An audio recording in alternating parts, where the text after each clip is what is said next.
walang duda nag-improve ang paglalaro ni Bronny James. Looney may tinatagong sama ng loob kay Kerr, hindi naka-move on. At may bagong ulat kay Horford at Melton, parang done deal na sa Warriors. Si Bronny James ang naka-score ng unang 3 puntos ng Los Angeles Lakers sa Las Vegas laban sa Los Angeles Clippers. Sa katunayan, siya rin ang nakapagtala ng 10 sa unang 18 puntos ng Lakers sa Summer League matchup.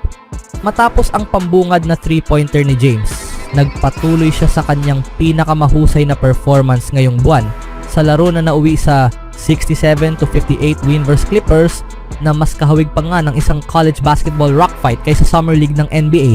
Nakapagtala si James ng mahusay na efficiency sa opensa. Ang second round draft pick nung year 2024 ay nag-shoot ng 6 sa 10 sa field, kabilang ang 3 sa 5 sa 3-point range at nagtapos sa may team high na 17 puntos, dagdag pa ang 5 rebounds at 5 assists. Bagamat nagkaroon siya ng 3 turnovers, ang 6'2" guard ay nagtala rin ng +5 na pinakamataas, katabla si center Christian Coloco sa panig ng Lakers. Habang si James ay isa sa pinakabinabantayang manlalaro ng Lakers sa Summer League, hindi siya ang nangungunang performer ng koponan. Si Cole Swider, 26 na taong gulang, ay nakakuha ng atensyon dahil sa kanyang impressive shot making nitong mga nakaraang linggo. Samantalang si Darius Bazley, 25 taong gulang, ay nagpakita ng malawak na defensive versatility, dahilan kung bakit siya itinuturing na role player candidate para sa paparating na season. Para naman kay James, marahil marami pa siyang kailangang pagdaanan sa kanyang pagdevelop. Gayunpaman, malinaw ang kanyang pag-improve. Makikita sa kanyang laro ang mas malawak na composure at kumpiyansa ngayong Summer League kumpara noong una.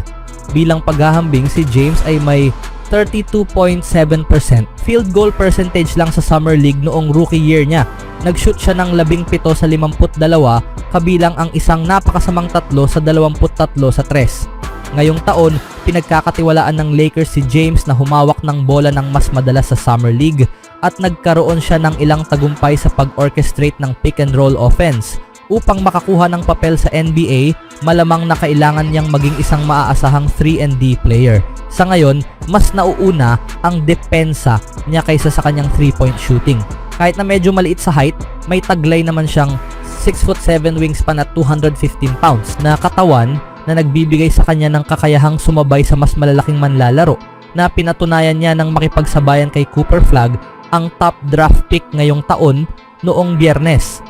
Ang larong iyon ay inaabangan ng marami dahil si Flagg ay debuting sa Summer League bilang pinakabatang number 1 overall pick sa NBA mula pa kay LeBron James noong year 2003. Si Bronny ang nag-open ng laro sa pamamagitan ng 5 sunod na puntos, parehong na-score laban kay Flagg. Ngayong isang taon na siyang mas matanda, may karanasan na sa 27 NBA games at karamihan ng season sa G League, ang kanyang pag-unlad sa Summer League ay kapansin-pansin. Pero mas malaki rin ang pressure sa kanyang ikalawang taon sa franchise, lalo na at tila pumaliliit na ang bintana ni LeBron sa Lakers. Anong masasabi nyo ngayon mga kaibigan sa paglalaro ni Bronny? Sa ibang balita naman, ibinuhos ni Kevon Looney ang kanyang saloobin habang tapat na nagbabalik tanaw sa pagtatapos ng kanyang pananatili sa Warriors.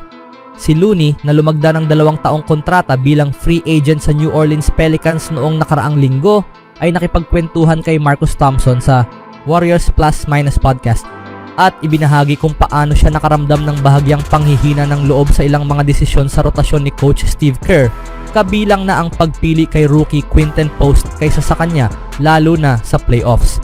Siguro, sagot ni Looney nang tanungin siya ni Thompson kung si Post ang huling pipiliin para sa kanya.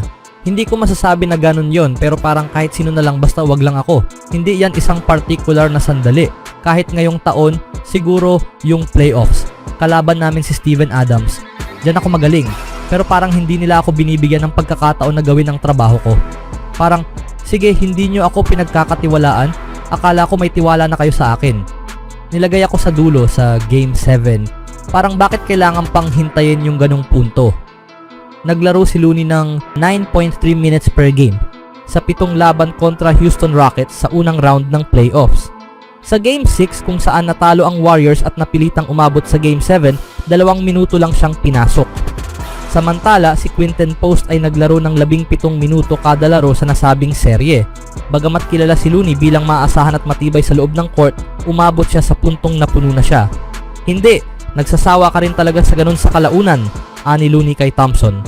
Kapag napatunayan mo na ang sarili mo sa unang 4 o 5 taon, sige, ayos lang. Pero pagkatapos ng 10 taon, parang, sige na, either pinagkakatiwalaan mo ako o hindi. Bagamat may sama ng loob siya sa mga desisyon ni Kerr, malinaw sa kanya na hindi ito personal. Alam ko namang hindi yan personal kay Steve, ani Looney. Gagawin lang niya kung ano ang sa tingin niya ang makakapanalo. Hindi lang naman ako, ginawa na rin niya yan sa iba. Baka ako lang talaga ang pinakamatagal kaya ako madalas tamaan. Alam kong hindi personal, gusto lang talaga niyang manalo.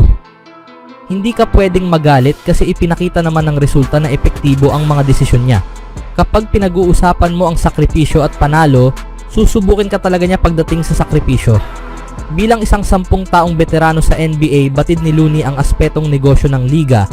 At sa huli, anuman ang uniforme na suotin niya, mananatili siyang isang alamat ng Warriors sa mata ng Dub Nation. Anong masasabi niyo sa pahayag ni Looney kay Kerr, mga kaibigan? Sa sumunod naman, nagbigay ng update si Steph Curry tungkol sa posibleng paglipat ni Al Horford sa Warriors, orihinal na lumabas sa Athlon Sports. Hindi pa sumasali si Al Horford sa Golden State Warriors, ngunit ang sentro ng Boston Celtics ay may mga tagahanga sa loob mismo ng kanilang roster.